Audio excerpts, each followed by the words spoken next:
پتھر اٹھا کر لا کر پیچھے رکھ دیا، دونوں اس پتھر پر چھپکے سے چڑھ گئے اور پنجوں کو اٹھا دیا۔ اب دیکھا شانے سے شانہ ملا، جانے کا بہانہ ملا اور جنت میں ٹھکانہ ملا۔ اتنا ہی نہیں، حضور پاک سے کوئی چیز چھپی نہیں ہے، میرے آقا ان کا یہ جذبہ دیکھ رہے تھے۔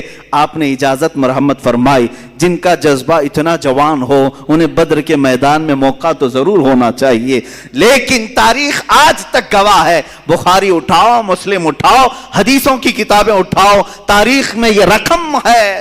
اوروں نے اگر کافروں کو مارا ہوگا، ان بچوں نے تو سیدھے کفر کو مارا ہے۔ اوروں نے اگر جہل کو مارا ہوگا، ان بچوں نے تو سیدھے ابو جہل کو مارا ہے۔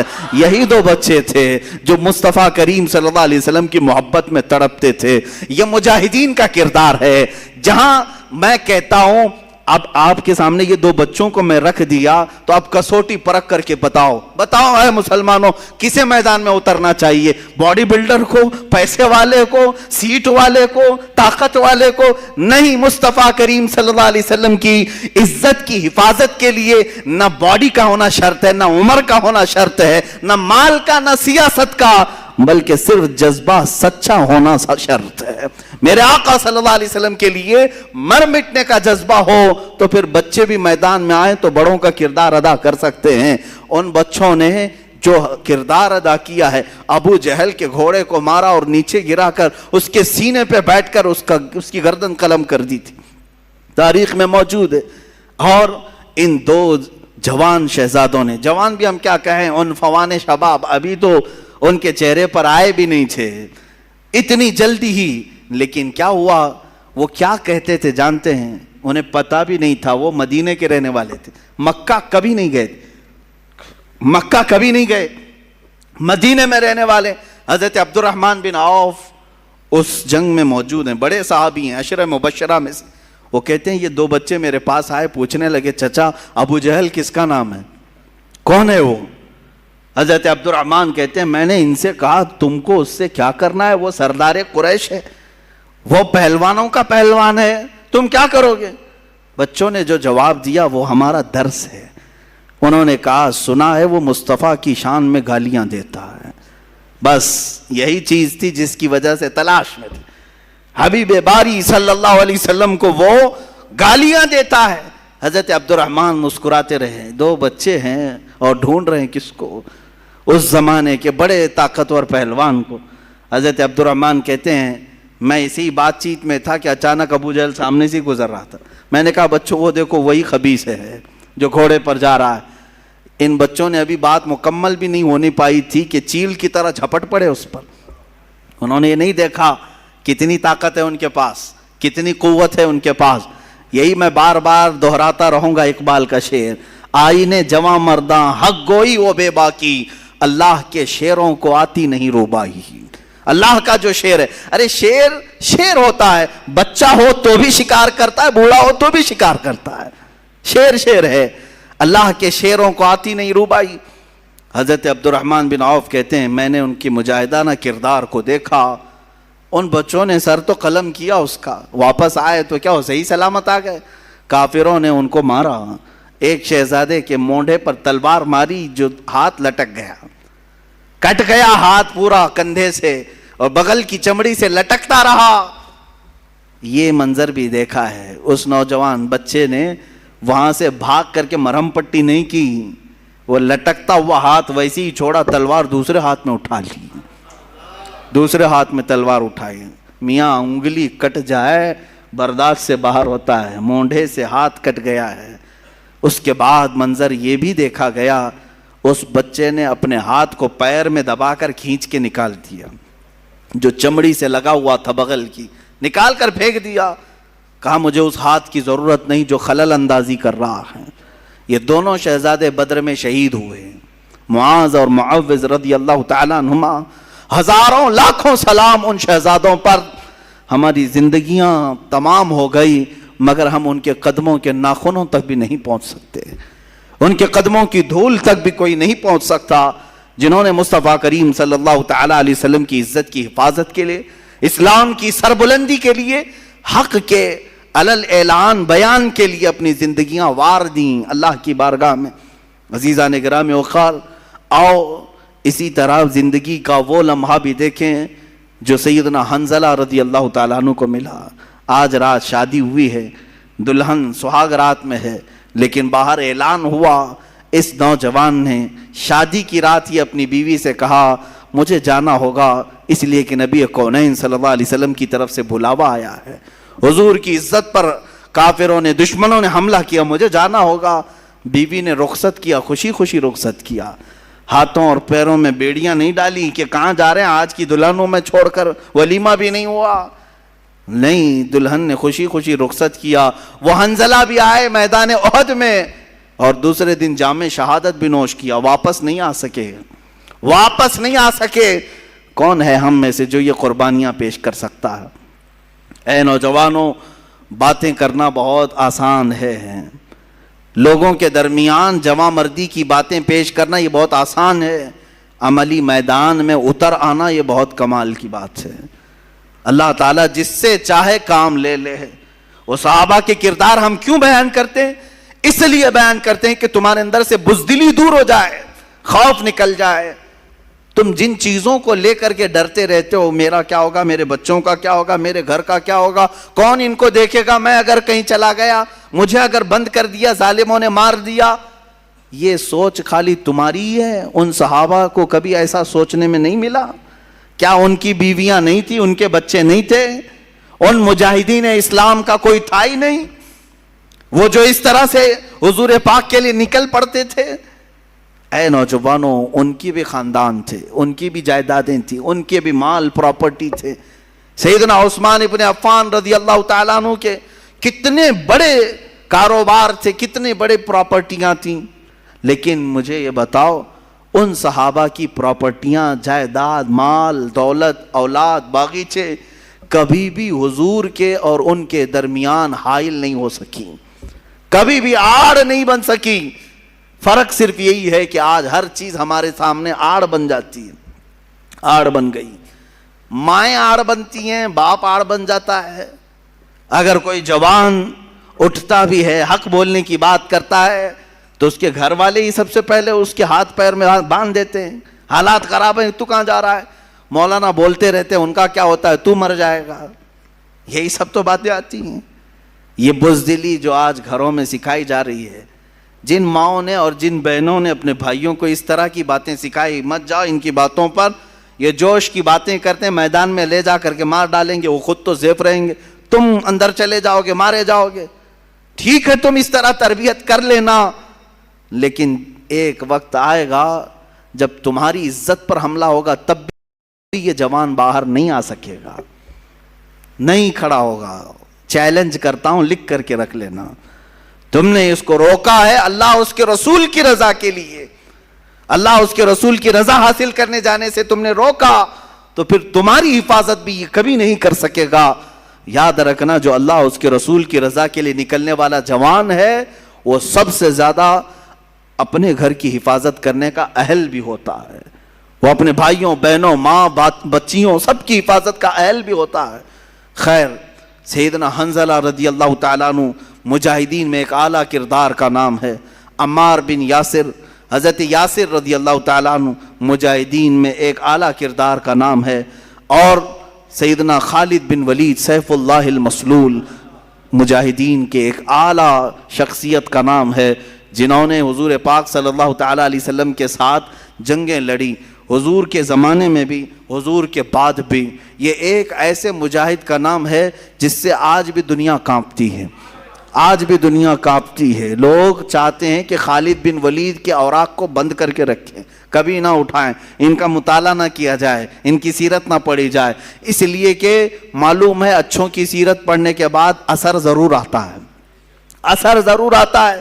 خالد بن ولید رضی اللہ تعالیٰ عنہ وہ مجاہد صحابی جن کو اللہ کے رسول نے سیف اللہ کہا ہے، یہ اللہ کی لٹکتی ہوئی تلوار ہے۔ انہوں نے اپنی زندگی میں 125 جنگوں میں شرکت کی، 125 جنگوں میں شرکت کی، اور آپ کو ایک بات بتاؤں، 125 میں سے ایک میں بھی شکست نہیں کھائی، ایک میں بھی شکست نہیں کھائی۔ یہ آپ کو خاصہ تھا، آپ کی اسپیشلٹی. آج اور ایک میں بتا دوں آپ کو، اللہ تعالیٰ نے جو آپ کو خصوصی انعام دیا سارے صحابہ میں، خالد بن ولید کو 125 جنگوں میں شریک ہوئے اور ساری 125 میں فتح یابی ملی، ایک میں بھی شکست نہیں. دوسری خصوصیت آپ کی یہ ہے، دوسری خصوصیت خالد بن ولید رضی اللہ تعالیٰ عنہ جن علاقوں کو فتح کیے 125 جنگوں میں، جن علاقوں کو فتح کیے، آج تک وہ علاقے کبھی کافروں کے ہاتھ میں نہیں گئے. صرف ان کی خصوصیت ہے. بعض علاقے ایسے ہیں جن کو مجاہدین نے فتح کیا، 100 سال 200 سال کے بعد پھر دوسروں نے ان پر قبضہ کر لیا ہے.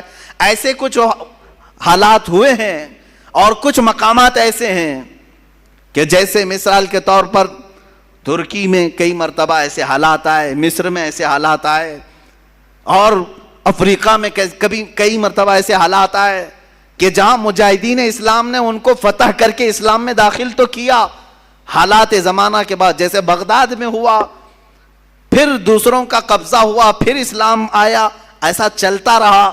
لیکن سیدنا خالد بن ولید نے اپنی زندگی میں جن علاقوں کو فتح کیا، اللہ نے وہ انعام آپ کو رکھا ہے. آج 1400 سال گزر جانے کے بعد بھی وہ علاقہ کبھی کافروں کے ہاتھ میں نہیں گیا، کبھی نہیں گئے. یہ آپ کی خصوصیت ہے سیدنا خالد بن ولید رضی اللہ تعالیٰ عنہ. اب ایک بات یہ بھی میں بتا دوں، وہ لڑتے تھے شہادت کے جذبے میں، ہمیشہ شہادت کے شوق میں لڑتے تھے. شہادت کبھی نہیں ملی، آپ شہید نہیں ہوئے. ایک بات یہ بھی، سب سے زیادہ جنگیں لڑنے والے، سب سے زیادہ فتح کرنے والے، سب سے زیادہ سپہ سالاری کرنے والے شہید نہیں ہوئے، شہید نہیں ہوئے. حضرت خالد فرماتے ہیں میرے جسم میں، پورے جسم میں ایک بالشت جگہ بھی باقی نہیں جہاں تیر نہ لگا ہو، جہاں نیزے نہ لگے ہوں. تیر آئے ہیں، نیزے لگے ہیں، چاقو لگی ہے، پورے جسم کی بات حضرت خالد فرماتے ہیں ایک بالشت جگہ بھی باقی نہیں ہے کہ جس میں تیر نہ لگا ہو. پورے حصے میں تیر لگے ہوئے ہیں، پورے بدن میں. حضرت خالد فرماتے ہیں ہر تیر کے بعد میری تمنا ہوتی کہ میں جام شہادت نوش کروں، لیکن نہیں. جب آپ کی آخری عمر ہوئی اور آپ بستر پر آرام فرماتے، موت کے آثار نظر آئے، بستر پر موت آ رہی ہے، آپ اپنے گھر میں انتقال کیے، کسی جنگ میں نہیں. اس وقت حضرت خالد بن ولید نے کہا تھا دنیا کو میسج دے دو، دنیا کو سنا دو جو لوگ ڈرتے ہیں جہاد سے. اگر جہاد میں ہی موت آنی ہوتی تو خالد بن ولید سب سے پہلے چلا جاتا. 125 جنگیں لڑنے والا، ہر علاقے میں موت کو ڈھونڈتا رہا، لیکن موت نہیں آئی، موت کبھی نہیں آئی. اس لیے کہ اللہ تبارک و تعالیٰ انہیں جنگوں میں موت نہیں دینا چاہتا، کیونکہ میرے نبی کی زبان سے جو نکلا تھا، کیا ان کے لیے یہ لفظ نکلا تھا کہ یہ اللہ کی لٹکتی ہوئی تلوار ہے، سیف اللہ ہے. اگر یہ کسی جنگ میں شہید ہو جاتے، کسی کافر کے مارنے سے ختم ہو جاتے، تو دنیا بعد میں یہ کہتی کہ اللہ کی تلوار ٹوٹ گئی، اللہ کی تلوار کو کسی نے توڑ دیا. اس لیے میرے مولا نے اس اللہ کی تلوار کو صحیح سلامت رکھا، اور آج تک وہ تلوار اپنی قبر میں صحیح سلامت ہی ہے، صحیح سلامت ہی ہے. یہ اس بات کا بھی اشارہ ہے کہ رسول اللہ نے جسے اللہ کی تلوار کہا وہ ٹوٹی نہیں ہے، وہ کبھی بھی پھر سے واپس امت میں بیدار ہو سکتی ہے، ہو سکتی ہے. اسی لیے اقبال نے کہا تھا نکل کے صحرا سے جس نے الٹ دیا تھا تخت روما کو، نکل کے صحرا سے جس نے الٹ دیا تھا تخت روما کو، سنا ہے قدسیوں سے میں نے کہ وہ شیر پھر ہوشیار ہوگا، سنا ہے قدسیوں سے میں نے کہ وہ شیر پھر ہوشیار ہوگا. وہ شیر انشاءاللہ العزیز اسی امت میں ہوشیار ہوگا. یہ لیکن شرط یہ ہے کہ ان مجاہدین کو سنا جائے اور سنایا جائے. سیدنا خالد بن ولید رضی اللہ تعالیٰ عنہ، میں مختصر چل رہا ہوں، باقی جوانوں کی ذمہ داری ہے کہ وہ پھر اپنے مطالعے کو وسیع کریں اور ان کو سرچ کریں اور پڑھیں، کتابوں میں ان کو نکالیں. ان صحابہ کو، صحابہ اکرام رضوان اللہ تعالیٰ علیہ مجمعین میں حضرت مصعب بن عمیر رضی اللہ تعالیٰ عنہ سفیر اسلام ہیں. سفیر اسلام کس کو کہتے ہیں؟ ایمبیسیڈر حضور پاک صلی اللہ تعالیٰ علیہ وسلم کے. حضرت جعفر طیار رضی اللہ تعالیٰ عنہ سفیر اسلام ہیں. حضور صلی اللہ تعالیٰ علیہ وسلم کے پاس سے خط لے کر کے جاتے تھے. کہاں جاتے تھے؟ کہاں جاتے تھے؟ چوک میں محلے میں کھڑے ہو کر درس دینے کے لیے نہیں. وہ صحابہ لے کر سیدھے بادشاہوں کے تخت کے سامنے کھڑے ہوتے. بڑے بڑے جو بادشاہ تھے یہ صحابہ کہاں کہاں گئے؟ مصر کے بادشاہ کے پاس گئے, روم کے بادشاہ کے پاس, ایران کے بادشاہ کے پاس, یہ سب خطوط لے کر بحرین کے بادشاہ کے پاس. جتنے اس وقت بادشاہ تھے یہ صحابہ یا تو اکیلے ہوتے یا دو لوگ ہوتے, سیدھے صرف دو لوگ ہوتے. میرے آقا صلی اللہ علیہ وسلم کا لیٹر خط لے کر کے جاتے اور بادشاہ کے پاس کھول کر کے پڑھتے. کیا کہتے اس میں؟ ایسا نہیں کہ آپ کی اقبال بلند ہو, آپ کی سلطنت بڑی ہے, آپ کی رعایا ایسے ہیں, نہیں, بلکہ سیدھے کہتے بسم اللہ الرحمن الرحیم, اللہ کے نام سے شروع جو نہایت مہربان رحمت والا. میں محمد صلی اللہ تعالیٰ علیہ وسلم کی طرف سے سفیر بن کر کے آیا ہوں. اے بادشاہ میں تجھے دعوت دیتا ہوں کہ تو اسلام قبول کر لے, اور اسلم تسلم یہ کہتے تھے. حضور کے اکثر خطوں میں یہ لکھا جاتا تھا اسلم تسلم, اسلام لاؤ امن پا جاؤ گے. یہ کس سے کہہ رہے ہوتے؟ وہ اپنے قیدیوں سے نہیں, ملک کے بادشاہ سے. بادشاہ غور سے سنتا بھی تھا, بادشاہ غور سے سنتا بھی تھا. ان دو صحابہ کا رعب کیسا تھا جو تخت کے سامنے کھڑے ہو کر کے بلند و بالا اعلاناً کہتے. کئی واقع ایسے آئے جن بادشاہوں کے سامنے جھک کر جانے کی عادت رہی ہے, رواج رہا ہے, وہاں وزیروں نے کہا کہ نہیں یہاں سجدہ کر کے جانا ہے. یہ صحابہ اڑ گئے, کہا کہ ہم سجدہ تو صرف اپنے خالق کو کرتے ہیں, ہم تو اپنے نبی محمد صلی اللہ علیہ وسلم کو سجدہ نہیں کرتے, اس بادشاہ کو کیا کریں گے؟ وہ جا کر کے پیغام دیتے بادشاہ کو کہ یہ لوگ کہہ رہے ہیں کہ سجدہ کر کے نہیں آئیں گے, جھک کر نہیں آئیں گے. بادشاہ کہتا جیسے آئے ویسے ہی آنے دو. کیا پیغام لائے ہیں؟ کیونکہ عرب میں جو بات پھیلی تھی ہر ایک کو تجسس تھا, ایکسائٹڈ تھا کہ کیا میسج آیا ہوگا پتہ نہیں. حضور صلی اللہ علیہ وسلم کا میسج خط لکھتے اور پتہ نہیں ان کی زبانوں میں بلا کا اثر بھی ہوتا. شاہ مقوقس کو کے دربار میں, مصر کے دربار میں, بادشاہوں کے دربار میں یہ دو صحابہ ہیں جو قاصد بن کر کے گئے, اور کئی بادشاہ ہیں اسی وقت اسلام قبول بھی کی, اسلام قبول کی. بادشاہ کی بات کر رہا ہوں, نجاشی کے دربار میں, نجاشی ایتھوپیا کا بادشاہ, شاہ حبشہ جس کو حبشہ کہتے ہیں, وہ آج کے زمانے میں اس کو ایتھوپیا کہتے ہیں. حضرت جعفر طیار کھڑے ہوئے جبکہ ان کے مخالفت میں ابو سفیان مکہ سے آئے ہوئے تھے کافروں کی طرف سے, ان کے بارے میں بولنے کے لیے کہ ان کو پناہ مت دو. نجاشی نے کھڑا کیا, کہا کیا تم پیغام لے کر کیا ہو, سناؤ ذرا. حضرت جعفر طیار طٰہٰ کی آیتیں پڑھنے لگ گئے. طٰہٰ ما انزلنا علیک القرآن لتشقى الا تذکرۃ لمن یخشیٰ. وہ عرب لوگ تھے اور نجاشی عربی جانتا تھا. جب اس نے قرآن کی آیتیں سنی تو کہا اور کچھ پڑھو, اور کچھ پڑھو. اتنا پڑھایا کہ وہ اپنے کرسی پر ہی جھومنے لگا. اس کے بعد وہ عیسائی بادشاہ تھا, سارے لوگوں کے درمیان کھڑا ہو کر اپنی کرسی سے نیچے اتر آیا اور کہا, اس کے تاریخی الفاظ ہیں کہ جس کا پیغام لے کر کے تم یہاں آئے ہو, سچ بتاؤں میں گواہی دیتا ہوں وہ اللہ کے رسول ہیں. ان کا ہی یہ کلام ہو سکتا ہے, کسی رسول کا ہی یہ کلام ہوگا, وہ اللہ کے رسول ہیں. اور نجاشی نے جو تاریخی جملہ کہا تھا, کہا اللہ کی قسم اگر وہ یہاں ہوتے میں ان کے قدموں کو دھو کر پانی خود پی لیا کرتا. لیکن میرے عزیزوں یہ کردار کس کا تھا؟ ان بادشاہوں کے تخت تک جا کر کے بھی اسلام کی دعوت دینا, یہ وہ صحابہ تھے جن کا مجاہدانہ کردار تو دیکھیں. یہاں لوگ ابھی ڈر کے مارے چھپاتے ہیں, کہتے ہیں نہیں حالات اچھے نہیں, نہ بولیں, ان تمام لوگوں کو برا لگتا ہے. کس کو برا لگتا ہے؟ سارے لوگ اپنے اپنے دین کی بات کر سکتے ہیں اس دنیا میں, تو ہم کیوں اپنے دین کی بات نہیں کر سکتے؟ جو دین اللہ کو پسند ہے, جو دین اللہ کا مختار ہے, اس دین کے بارے میں ہم کیوں نہیں بات کر سکتے؟ ہر ایک کو آج اختیار ہے.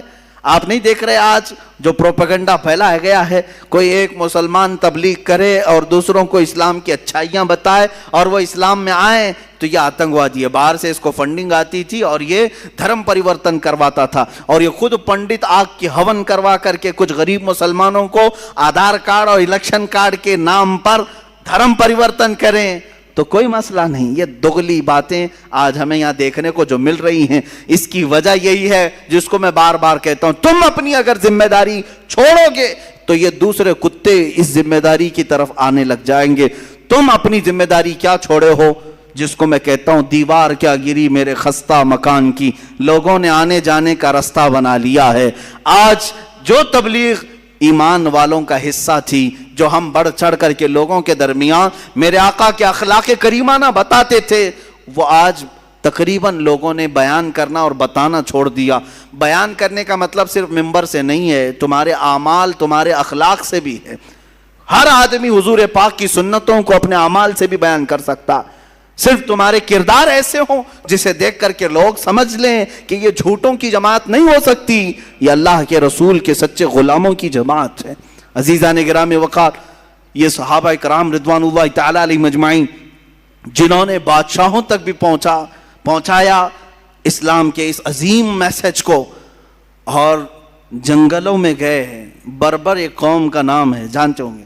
جب کسی کے اوپر بہت زیادہ سختی کی جاتی ہے نا تو کہتے ہیں کہ ظلم و بربریت کا ننگا ناچ ناچ رہا۔ بربریت کیا ہے؟ بربریت دوسری زبانوں میں بھی بربرتا بھی کہتے ہیں، یعنی بہت زیادہ کسی کے اوپر تشدد کیا جائے تو بربر کہا جاتا ہے۔ بربر ایک قوم کا نام ہے، جنگلوں میں رہنے والی بہت سخت قسم کی قوم تھی، تشدد کرنے والی قوم تھی۔ وہ اکثر باہر سے آنے والے انسانوں کو مار ڈالتے تھے۔ جنگلوں میں، افریقہ کے جنگلوں میں رہنے والی ایک قوم، بربر قوم، جس کا سامنا کوئی نہیں کرنا چاہتا۔ نہ ان کو انسانوں کی طرح جینے میں کوئی لطف تھا، نہ مال کماتے تھے، نہ مطلب گھر بناتے ہیں جنگلوں میں اسی طرح پتوں کی زندگی گزارتے ہیں، شکار کرتے کھاتے ہیں۔ کسی کا قتل کرنا، کسی کو پھاڑ دینا، پیٹ نکال چیر دینا کوئی بڑی بات نہیں تھی، معمولی بات تھی ان کے۔ اس بربر قوم کے پاس رسول اللہ کے یہ دیوانے صحابہ اسلام لے کر کے گئے، اسلام لے کر کے گئے۔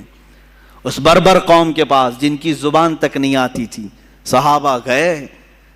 کیا ان کو ڈر نہیں تھا کہ ہمارے جاتے ہی ہماری شکل و شباہت کو دیکھ کر کے یہ لوگ ہم پر حملہ کریں گے، مار ڈالیں گے؟ نہیں، اللہ کے شیروں کو آتی نہیں روبائی، وہ کسی میدان میں بھی چل پڑتے تھے۔ وہ صحابہ گئے ان جنگلوں میں، ان کی زبان تک نہیں آتی تھی، اشاروں سے انہیں سمجھایا، اشاروں سے انہیں بتلایا بہت ساری چیزیں۔ جب دھیرے دھیرے زبان کھول کر کے انہیں بتایا، ایک بات میں آپ کو بتا دوں، صرف آپ کو کہا گیا ہے کہ تم پیغام پہنچاؤ، دلوں میں اتارنا یہ اللہ کا کام ہے، اللہ کا کام ہے۔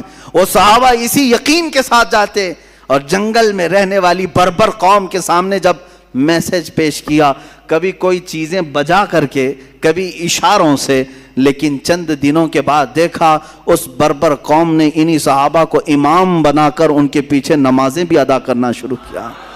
جنگلوں میں نمازیں قائم ہو گئیں، اور اس کے بعد آج تک وہ قوم اسلام سے وابستہ ہے، آج تک وہ قوم اسلام سے وابستہ ہے۔ صحابہ رضوان اللہ تعالی علیہ مجمعین کے ہاتھوں پر جو اسلام لائی ہے وہ قوم 1400 سال گزر جانے کے بعد آج بھی افریقہ کے بہت سارے علاقوں میں وہ اسلام کے چاہنے والے موجود ہیں، مسلمان موجود ہیں۔ میں آپ کو صحابہ کا ایک کردار بتاؤں۔ بربر قوم کے پاس گئے ہیں، آپ اندازہ کر سکتے ہیں عرب کے رہنے والے، آج کے عیاش عربوں کو دیکھ کر کے قیاس مت کرنا کہ صحابہ عرب تھے تو ایسے رہے ہوں گے، نہیں، یہ عیاش عرب ہیں، یہ یہودیوں کی اولاد بن گئے ہیں بہت سارے، اس میں بہت سارے، اللہ ماشاءاللہ، سب کی بات نہیں کرتا ہوں۔ ان کے ہاں آج جو رنگینیاں ہیں، جو عیاشیاں ہیں، وہ تو یورپ میں بھی نہیں ہیں۔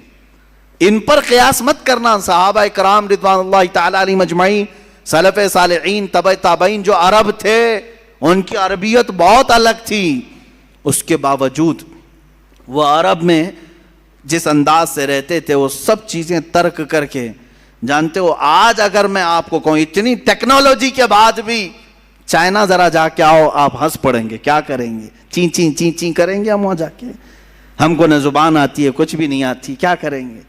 میرے عزیزو 1400 سال پہلے حضرت سعد ابن ابی وقاص چائنا آئے ہیں، چین کی سرزمین پر آئے تبلیغ اسلام کی خاطر۔ کون سی زبان لے کر کے آئے ہوں گے، کیسے ان کے درمیان پھیلائے ہوں گے؟ جانتے ہیں اس صحابی کی تبلیغ اسلام سے چائنا میں اسی وقت اسلام پھیلا بھی تھا۔ چائنا کی زبان مختلف، بالکل ان کا رنگ الگ، ان کے تہذیب الگ، ان کے اخلاق الگ۔ اتنا ہی نہیں، وہی عرب کے صحابہ ہیں، وہی عرب کے صحابہ ہیں جو وہاں سے مدینہ طیبہ سے نکلے تو ہمارے اس دیار غریب ہندوستان میں بھی تشریف لائے، دیار غریب نواز ہندوستان میں بھی تشریف لائے۔ اور آپ کو میں بتاؤں، ساحل سمندر کے پاس صحابہ کی آمد بہت ہوئی ہے۔ کیرلا کے جو سمندر ہیں اس کے ساحل پر صحابہ اترے ہیں، ممبئی کے جو ساحل ہیں اس پر صحابہ اترے ہیں، سندھ کے علاقے میں تابعین اترے ہیں۔ یہ ہندوستان کی سرزمین پر وہ تجارت بھی کیے، اور یہاں جب آئے سیدنا مالک بن دینار رضی اللہ تعالیٰ عنہ، جن کی تاریخ میں یہ ملتا ہے کہ ان کے صرف ایک کردار کو دیکھ کر کے وہاں کے راجے نے، وہاں کا جو بڑا پیسے والا تھا، وہ مرعوب ہو گیا۔ ناریل ٹوٹ کے نیچے گرا تھا، ان کو شدت کی پیاس لگی تھی۔ آپ نے کہا مجھے پانی چاہیے اشارے سے، تو قریب کھڑا ہوا آدمی کہا یہ ناریل اٹھاؤ پی لو، کیرلا میں ناریل بہت ہوتے ہیں۔ مالک بن دینار نے کہا نہیں، پہلے یہ بتاؤ تو یہ کس کا درخت ہے، مالک کون ہے، پہلے میں اس کی اجازت تو لے لوں۔ کہا یہاں یہ سب چلتا نہیں ہے، جو راستے پر پڑے اٹھا لیا جاتا ہے۔ کہا وہ تم اٹھاتے ہوں گے، میں رسول اللہ کا غلام ہوں، ہم کسی کی بھی چیز کو بغیر اجازت کے چھوتے تک نہیں ہیں۔ یہ بات اس نے راجے سے جا کر کہا تو اس راجہ نے ان کی باتوں کو سن کر بہت زیادہ متاثر ہوا۔ انہیں پانی بھی پیش کیا گیا اور پوچھا گیا یہ جو آپ ایمان لے آئے ہو، یہ جو علم کی دولت یا اخلاق کی کہاں سے لے آئے ہو؟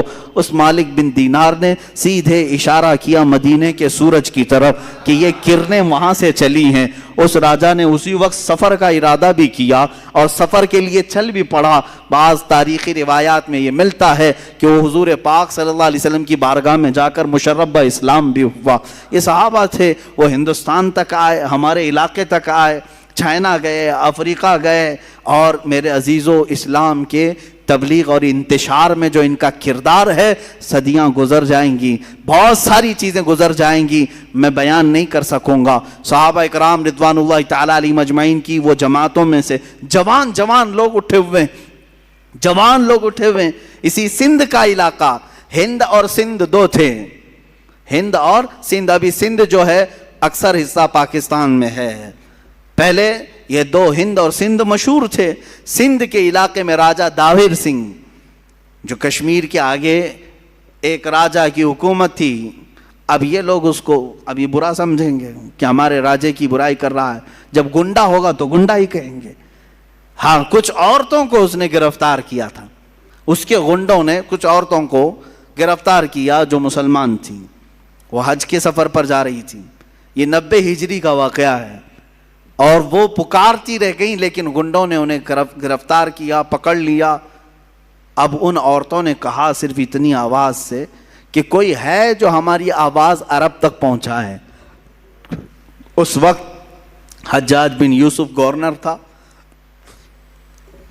کچھ تجارت کرنے والے جو عرب سے آئے ہوئے تھے انہوں نے آواز سنی، واپس جا کر کے گورنر کے پاس یہ بات بتا رہے تھے کہ ہم سندھ کے علاقے سے آئے، وہاں کے ایک راجہ نے چند عورتوں کو، اس کے گنڈوں نے چند عورتوں کو گرفتار کیا، وہ پکار رہی تھی کوئی ہے۔ گورنر کے سامنے یہ تاجر اپنا واقعہ بیان کر رہے تھے، وہیں سامنے سے ایک جوان شہزادہ گزر رہا تھا، صرف 18 سال کی عمر تھی، محمد بن قاسم۔ کھڑا ہو گیا، واقعہ سنا، عرب میں رہنے والا شہزادہ محمد بن قاسم، صرف 18 سال کی عمر ہے، وہیں رک گیا۔ اور گورنر چونکہ اس کا چچا لگتا تھا، اس نے کہا چچا میں جانے کے لیے تیار ہوں، اور وہیں سے پکارا زور سے، لبیک یا اختی، اے میری بہن تیرا بھائی حاضر ہوگا، جو سندھ سے تو نے آواز اٹھائی میں حاضر ہوتا ہوں۔ 10,000 کا لشکر لے کر سب سے پہلے ہندوستان میں آنے والا محمد بن قاسم ہے۔ سندھ کے علاقے میں آئے، میرے عزیزوں لوٹ مار کرنے نہیں آئے تھے، مال لوٹ کر لے جانے نہیں آئے. جیسے کہ تم سب جانتے ہو انگریز یہاں کیا کرنے آئے تھے، سارا یہاں کا لوٹ کر کے لے گئے. کبھی یہ لوگ بیان نہیں کرتے ہیں. انگریزوں کے غلام یہ تاریخ نہیں جانتے. 200 سال انگریز لوٹتے رہے، کھاتے رہے، سب انگلینڈ پہنچاتے رہے. اس کے باوجود ان کو صرف خلجی نظر آتا ہے، ان کو اورنگزیب نظر آتا ہے. ارے میاں وہ آئے، یہاں بنائے اور یہیں دفن بھی ہوئے، یہیں دفن بھی ہوئے. ایک اور بات میں بتاؤں آپ کو، یہ بار بار یہ کہتے ہیں باہر سے آئے ہوئے بادشاہ تھے یہ لوگ، باہر سے آئے ہوئے بادشاہ تھے. مجھے یہ بات سمجھ میں نہیں آتی باہر سے کیسے ہوئے، باہر سے کیسے ہوئے. اس وقت جو وہ ہندوستان تھا اس میں افغانستان بھی شامل تھا، پاکستان الگ نہیں تھا، بنگلہ دیش الگ نہیں تھا، نیپال الگ نہیں تھا. افغانستان کا بھی اکثر حصہ اس وقت ہندوستان میں شامل تھا. ہند اتنا بڑا تھا اور یہ جتنے بادشاہ حکومت کیے ان میں سے اکثر کا تعلق اسی افغان سے ہے. یہ باہر سے کہاں سے آئے؟ اس وقت جو اکھنڈ بھارت تھا اسی کے تھے. بہرحال اب پٹی پڑھانے کے لیے، لوگوں کے لیے بیوقوف بنانے کے لیے ان کے پاس بہت سارے طریقے ہیں. میں گفتگو سے ہٹتا نہیں، میں آپ سے یہ کہہ رہا ہوں محمد بن قاسم لوٹ مار کرنے نہیں آئے، وہ انصاف کا ترازو قائم کرنے کے لیے آئے. آ کر کے راجا سے کہا کہ جن عورتوں کو تم نے گرفتار کیا انہیں چھوڑ دو. اس نے کہا تم ہوتے کون ہو، کیسے میں چھوڑ دوں؟ یہ تمام باتیں غرور اور نخوت کی تھی، تکبر اور گھمنڈی کی تھی. پھر اس جوان نے کہا تو چلو ٹھیک ہے، پھر دو بدو ہو جاتے ہیں، مقابلہ کرتے ہیں، جو فتح پالے اس کے حق میں یہ زمین بھی، یہ حکومت بھی اور یہ عورتیں بھی. اس نے منظور کر لیا. اسے یہ معلوم نہیں تھا پہلی مرتبہ وہ جوان شیر سے اس کا مقابلہ ہو رہا تھا. 3 دن سے زیادہ لڑائی چل نہیں سکی، سارے فوجی مارے گئے اور وہ راجہ گرفتار ہوا محمد بن قاسم کے ہاتھ میں. میں یہ پوچھنا چاہتا ہوں میرے عزیزو، 18 سال کی جوانی میں وہ طاقت کہاں سے آئی تھی؟ وہ طاقت کہاں سے آئی تھی جو عرب کی سرزمین سے سنگلاخ سفر طے کر کے آیا، پہاڑوں کا سفر، دریاؤں کا سفر اور پتھریلے راستوں کا سفر طے کر کے آیا، اور پھر ان عورتوں کو آزاد کرایا اور لوگوں سے کہا جس کا دل چاہے وہ اسلام قبول کرے، جس کا دل چاہے وہ اپنے مذہب پر رہے.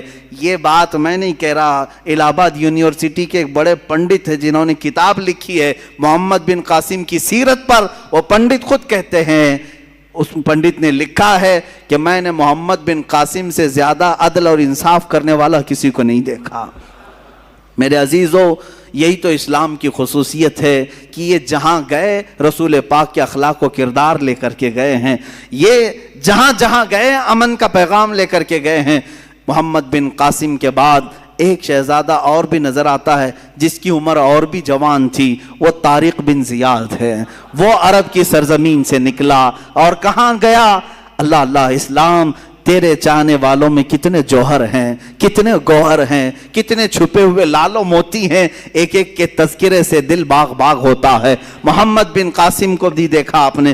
طارق بن زیاد کون ہے؟ طارق بن زیاد ایک جوان شہزادہ ہے، ایک سپاہی ہے، اور جوانی ایسی، قوت اور جوش و جذبہ ایسا کہ سب سے پہلے بیڑا اٹھاتا ہے اور کہتا ہے میرے محمد عربی صلی اللہ علیہ وسلم کا پیغام میں یورپ کی سرزمین پر لے جانا چاہتا ہوں. یورپ کی سرزمین عیسائیوں سے بھری ہوئی، مسیحیوں سے بھری ہوئی، صلیبیوں سے بھری ہوئی، اور بہت سخت قسم کے عیسائی تھے. اس وقت جانے کے لیے عرب اور یورپ کے بیچ میں ایک سمندر تھا، میڈیٹرین سی آج بھی اس کو کہتے ہیں. آج بھی ہم نے دیکھا ہے بحر متوسط ایک سمندر حائل ہے. اس سمندر کا سفر طے کر کے ان مجاہدین کو جانا تھا.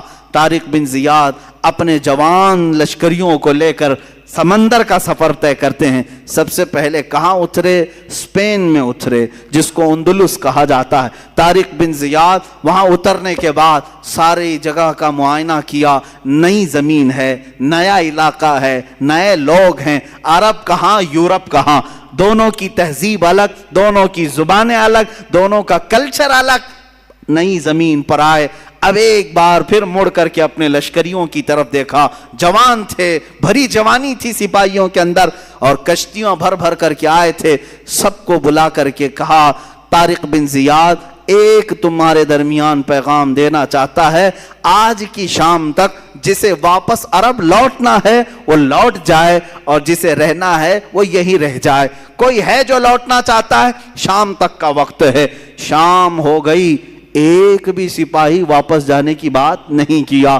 جب کوئی نہیں اٹھا، طارق بن زیاد کھڑے ہوتے ہیں۔ جو لکڑیوں کی کشتیاں آئی تھی کنارے، سب پر گھی اور تیل ڈال کر کے آگ لگا دیا، لکڑیوں کی تھی، جلنے لگ گئی۔ مجاہدین نے پوچھا یہ ہماری سواریاں ہیں، انہیں کیوں جلایا جا رہا ہے؟ طارق بن زیاد نے کہا تاکہ کسی کے اندر بھاگنے کی جرت بھی نہ ہو، خیال بھی نہ ہو۔ ہم رسول اللہ کے وہ دیوانے ہیں، جہاں جائیں گے یا تو جھنڈا گاڑیں گے یا اپنی قبر میں دفن ہوں گے۔ ہم جہاں جائیں گے یا تو ہماری قبر بنے گی یا تو ہمارا پرچم لہرائے گا۔ طارق بن زیاد کا یہ جوش، یہی جوش تھا، یہی ولولہ تھا۔ ان مجاہدین نے پہلا قدم رکھا اور اللہ نے بھی انہیں فتح مبین عطا فرمایا۔ یورپ کی سرزمین سمٹتی چلی آئی ان تابعین اور کچھ صحابہ کے قدموں میں۔ یہ یورپ کی سرزمین ایسے آتی گئی، ایسے آتی گئی کہ ایک وقت ایسا آیا کہ اس اسپین پر اسلامی حکومت کا راج تھا۔ 750 سال تک اسلامی حکومت کا پرچم بلند ہوا، یہیں سے پورے یورپ میں اسلام پھیلایا گیا۔ آج بھی یورپ کے جن علاقوں میں اسلام پھیلا ہے وہ اسی یورپ کے اس ملک کے ذریعے سے پھیلا۔ طارق بن زیاد کی قبر پر اللہ لاکھوں رحمتیں نازل فرمائے، ان کی قبر پر مولا ابر رحمت نازل کرے کہ جس ایک جوان کے جذبے نے پورے بر اعظم ایک کانٹیننٹل کو اسلام کے دامن میں داخل کیا ہے۔ عزیزان گرامی، اسلام تیرے چاہنے والوں میں کتنے گوہر، کتنے لال و موتی چھپے ہوئے ہیں۔ ہم تاریخ میں آگے بڑھ کر کے آتے ہیں تو پھر ایک مجاہد کا نام آتا ہے جسے صلاح الدین کہا جاتا ہے۔ صلاح الدین ایوبی کون ہے؟ ایک وہ مجاہد ہے، سپاہی تھا اور نور الدین زنگی کی تربیت میں رہنے والا، کشا چلتا تھا۔ بسا اوقات ایسا تھا کہ خاندان الگ تھا، بڑے لوگوں کا، پیسے والوں کا خاندان تھا، لیکن اللہ جس کا دل بدل لے اور جس کو کام پر لگائے تو پھر دنیا کے تماشوں سے اس کا جی اٹھ جاتا ہے۔ وہ نکلا۔ یہ وہ زمانہ تھا جب عیسائیوں نے بیت المقدس پر قبضہ کر لیا تھا، مسلمانوں پر پابندی لگائی تھی، قتل عام کیا تھا، فلسطین کو خون سے نہلا دیا تھا۔ اس وقت یہ خبریں پھیلتی تھی۔ بغداد میں کسی اور کی خلافت تھی، مصر میں کسی اور کی تھی، شام میں، یمن میں، عراق میں الگ الگ خلفاء موجود تھے، لیکن بس یہی کہ سو رہے تھے یا اپنے حرم خانوں میں عورتوں کو رکھے ہوئے۔ بہت سارے الگ الگ اسلامی خلفاء میں بھی بعض عیاشیاں آئیں۔ اس زمانے میں یہ اٹھتا ہے ایک سپاہی جس کی راتوں کی نیند بے قرار ہے اور اس کا چین و سکون ختم ہو چکا ہے، صرف ایک ہی سوچ کہ قبلہ اول اگر آج ان لوگوں کے ہاتھ میں ہے جہاں سے میرے آقا کی معراج ہوئی، جہاں میرے آقا نے ہزاروں انبیاء کی امامت کی، وہ اگر آج ہمارے درمیان نہیں ہے تو پھر ہماری کوئی عزت باقی نہیں ہے۔ یہ سوچ لے کر کے نکلا اور اس کے بعد مصر جب تشریف لائے، یہاں پر نور الدین زنگی کے انتقال کے بعد صلاح الدین ایوبی کو سپہ سالار بنایا گیا، مصر کا گورنر بنایا گیا۔ مصر کی گورنری آنے کے بعد سب سے پہلے قسم اٹھاتا ہے یہی صلاح الدین، کہتا ہے کہ اللہ کو گواہ بنا کر کہتا ہوں اس وقت تک چین سے اپنے گھر میں نہیں آؤں گا جب تک بیت المقدس میں اپنا مصلی نہیں بچھاؤں گا۔ اتنا ہی نہیں، ایک جگہ سے گزرتے ہوئے ایک بڑھئی کو دیکھا جو ممبر بنا رہا تھا اور پوچھا بہت خوبصورت ہے، میں خرید لوں؟ کہا لے لو۔ کہا اسی دن یہ نیت کر لیا کہ اس ممبر کو میں بیت المقدس میں ضرور لگاؤں گا، اور وہی ایک حوصلہ ہے، ایک عزم ہے، اور اس کے بعد نکلے۔ کتنی جنگیں ہوئی، کتنے مقابلے ہوئے، اللہ اکبر، کتنی راتیں یہ جنگلوں میں کاٹتے رہے، کتنے ان کے ساتھ ہیلے بہانے کیے گئے، اپنوں نے غداریاں کی، منافقین نے دھوکہ دیا، تقریباً زندگی پر 12 مرتبہ خونی حملے کیے گئے، سر پر وار کیے گئے، کندھے پر وار کیا گیا، لیکن جسے اللہ رکھے اسے کون چکھے، اللہ جس کی حفاظت فرمائے۔ صلاح الدین ایوبی سے جو کام لینا تھا وہ کام لے کر رہا، رب تعالیٰ کی یہ منشا ہے۔ اس کے بعد ایک وقت وہ بھی آیا کہ صلاح الدین ایوبی کی تاریخ میں حیرت کی بات میں اگر آپ کو بتا دوں، ایک وقت ایسا بھی آیا کہ کہ صلاح الدین کے پاس 12,000 کا لشکر تھا، سب سے بڑا لشکر ہے، 12,000 کا لشکر تھا۔ عیسائی کھار کھائے ہوئے تھے، ہر جنگ میں ہارتے تھے، شکست کھاتے تھے۔ تو کیا کیا؟ صلیبیوں کے بڑے بڑے بادشاہوں نے اپنی فوجیں جمع کرنا شروع کی، اتنی فوجیں جمع کی کہ 4 لاکھ کو پہنچ گئی، اور وہ 4 لاکھ کی فوج جب مقابلے کے لیے نکل کر کے آئی، ملک شام کا علاقہ تھا، صلاح الدین سے کہا گیا اب یہ معرکہ خون ریز ہے، کیسے 4 لاکھ آ رہے ہیں، تمہارے پاس کیا ہے؟ 12,000۔ سب کو جمع کیا میدان میں، پوچھا صلاح الدین ایوبی نے کہ سنا ہے صلیبیوں نے، عیسائیوں نے 4 لاکھ کا مجمع جمع کر لیا ہے، یہ خونی جنگ ہو سکتی ہے، ہم 12,000 کی تعداد میں ہیں، چاروں جگہ سے اگر وہ حملہ آور ہو جائیں تو پھر ہم مٹھی بھر ہوتے ہیں، تمہارا کیا خیال ہے، ہم یہ چھوڑ کر چلے جائیں یا پھر میدان میں رہیں؟ فوجیوں نے جواب کیا دیا؟ وہ کہتے ہیں کہ ہم کسی ایرے غیرے کے سپاہی نہیں، ہم صلاح الدین کے سپاہی ہیں۔ اللہ کے شیروں کو آتی نہیں روباہی، آئینے جواں مردہ حق گوئی وہ بے باکی۔ اقبال نے سچ کہا تھا، اللہ کے شیر کبھی لومڑی بننا پسند نہیں کرتے، میدان جنگ میں اڑ جاتے ہیں۔ اس کے بعد ہوا یہی، تاریخ نے دیکھا صلاح الدین ایوبی کی 12,000 کا یہ لشکر میدان میں اترا، 4 لاکھ کی فوج کو انہوں نے 3 دن کے اندر اپنی سیاسی بصیرت سے ایسے ٹکڑوں میں تبدیل کیا کہ تقریباً 8 ٹکڑوں میں الگ الگ انہیں بانٹ دیا، الگ الگ طریقے سے۔ اور مقابلے کے بعد تاریخ نے آج، یہ میری اپنی لکھی ہوئی بات نہیں کہہ رہا ہوں، عیسائیوں کے جو بڑے مورخ ہیں، تاریخ داں ہیں، انگلینڈ کے جو بڑے تاریخ داں ہیں، انہوں نے لکھا ہے کہ 4 لاکھ کی ہماری فوج کو صلاح الدین نے دھول چٹا دیا، دھول چٹا دیا، سب شکست کھا کر کے چل پڑے۔ عزیزان گرامی، اسی صلاح الدین نے پھر بڑھتے بڑھتے بیت المقدس کا دروازہ بھی کھٹکھٹایا اور اللہ تعالیٰ نے فتح یابی عطا فرمائی۔ جس دن بیت المقدس فتح ہوا، ظہر کی اذان خود صلاح الدین ایوبی نے دی ہے اور نماز بھی پڑھائی ہے، اس کے بعد ایک بہترین خطبہ بھی دیا اسی منبر پر کھڑے ہو کر کے۔ بیت المقدس فتح ہونے کے بعد کرنا کیا چاہیے تھا؟ جنہوں نے مارا تھا مسلمانوں کو انہیں پکڑ لیتے، جنہوں نے مسلمانوں کا مال لوٹا تھا انہیں پکڑ لیتے، جو وہاں عیسائی تھے۔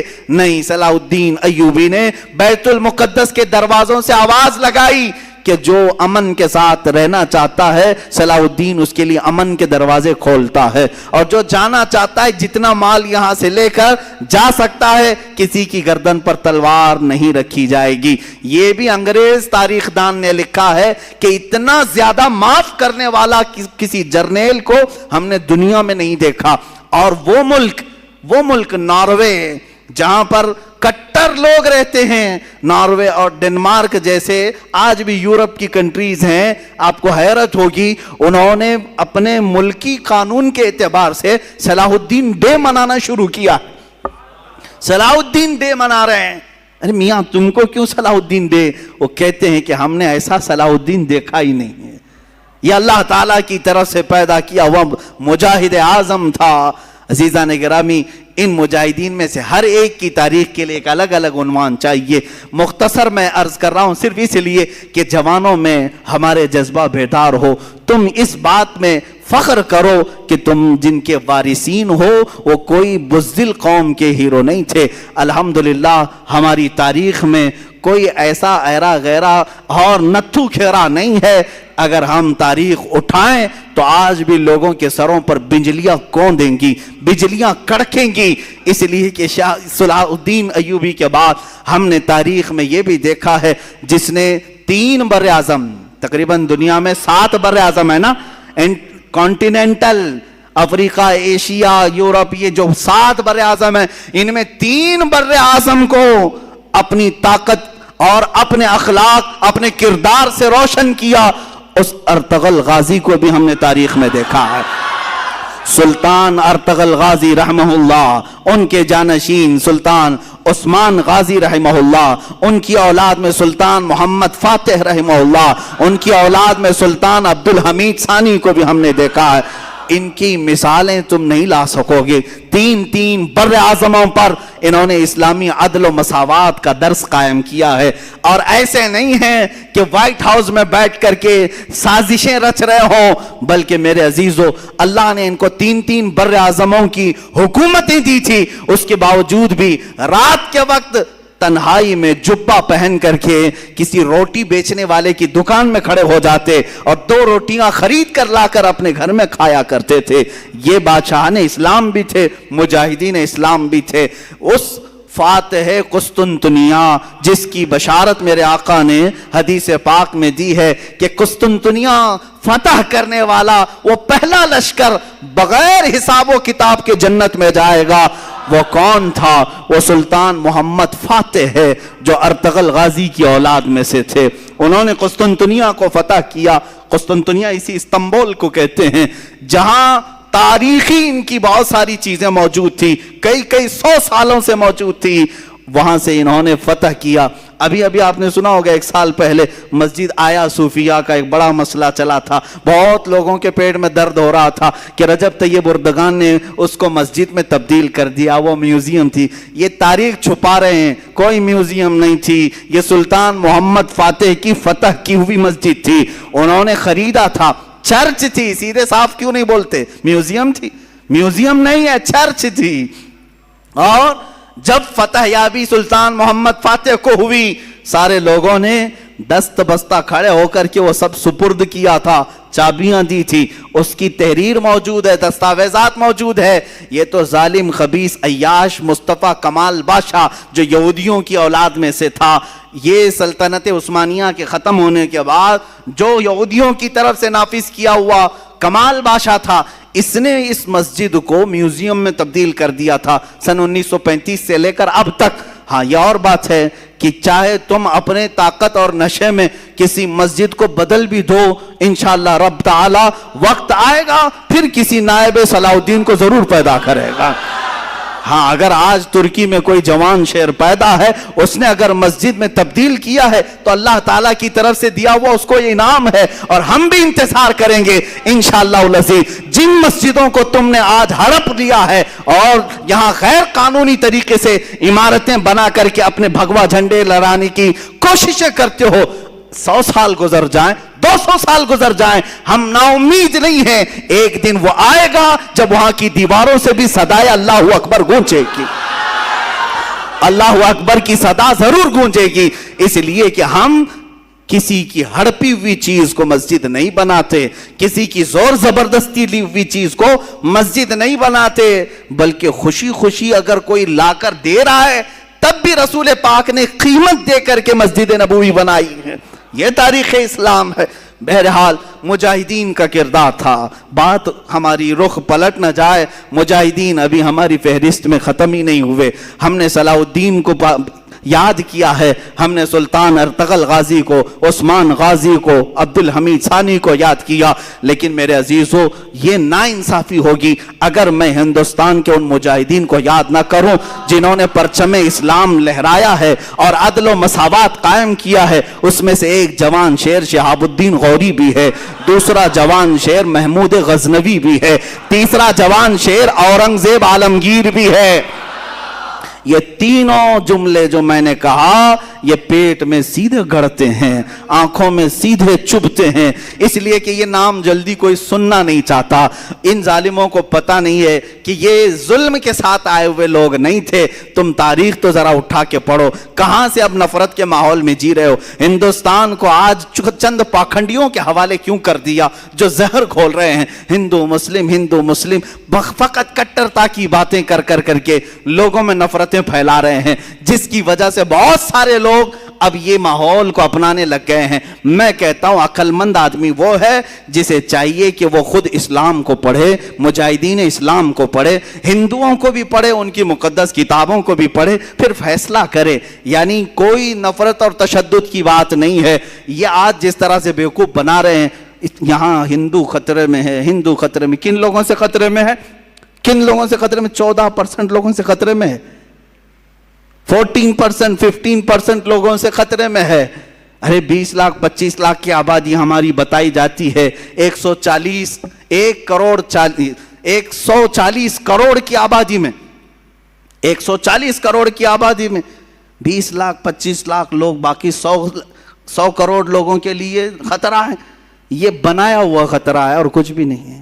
بنایا ہوا خطرہ ہے کیونکہ تمہیں معلوم نہیں ہے جس کو تم نے اوپر بٹھایا ہے وہ کپڑے کے سانپ بہت دکھاتا ہے. ہاں پلاسٹک کے سانپ دکھاتا ہے جس سے لوگ ڈرتے ہیں. پکڑ لو تم، پتہ نہیں چلے گا، کوئی سانپ کاٹنے والا نہیں. یہ جتنی اپنے منہ سے پھینکتا ہے وہ سب کپڑے کے سانپ ہیں.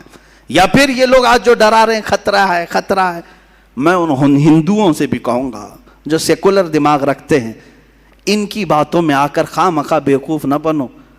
مسلمان یہاں پر کتنے 100 سالوں سے ہے، 700 سال تک جب یہاں اسلامی حکومت رہی تب ہندو خطرے میں نہیں تھے، تب مندریں سلامت رہی.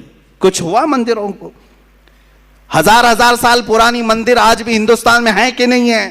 تاریخ جا کر کے پوچھ لو ان سے ہی، سب مندریں موجود ہیں. جب خطرہ نہیں ہوا 700 سال حکومت میں رہنے کے بعد، اب چلو آزادی کے بعد 70 سال اور بھی گزر گئے، اس وقت بھی خطرہ نہیں تھا. یہ 2014 سے خطرہ بہت بڑھ گیا. کیوں؟ بیوقوف بنا رہے ہیں. ان لوگوں سے خطرہ بڑھ گیا. ارے وہ بھی کن لوگوں سے خطرہ بڑھا؟ جن کا تم نے مال بھی ختم کیا، ان کی کوئی معاشی حالت صحیح نہیں ہے، ان کی ایجوکیشن میں کوئی نمائندگی نہیں ہے. یہ ہماری جماعت جس کا رونا ہم خود رو رہے ہیں. یہاں تو ہمارے صحیح سے آدھار کارڈ نہیں بنے ہوئے ہیں، صحیح سے لوگوں کے پاس کھانے پینے کی چیزیں نہیں ہے. اس قوم کو لے کر اتنی بڑی قوم کو ڈرا رہے ہیں لوگ، اور وہ ڈر بھی رہے ہیں، خوف کھا بھی رہے ہیں.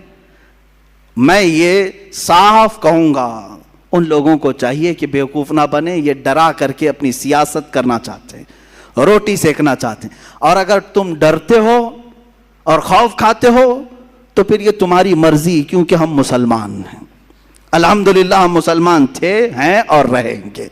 اورنگزیب رحمۃ اللہ تعالی علیہ، شہاب الدین غوری، محمود غزنوی، یہ ان مجاہدین کے نام ہیں جنہوں نے تقوی اور پرہیزگاری کے ساتھ عدل کو قائم کیا، اسلام کے نظام کو بھی قائم کیا. اخیر میں چلتے چلتے ہم اس مجاہد آزادی کو بھی سلام پیش کر لیں جو ہمارے علاقے سے آتا ہے، شہید ٹیپو سلطان رحمۃ اللہ تعالی علیہ.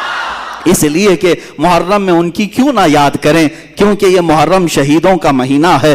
حسین اعظم کو جس طرح ہم اپنی قبر میں زندہ مانتے ہیں، اسی طرح میسور کے اس شیر کو اپنی قبر میں ہم زندہ مانتے ہیں.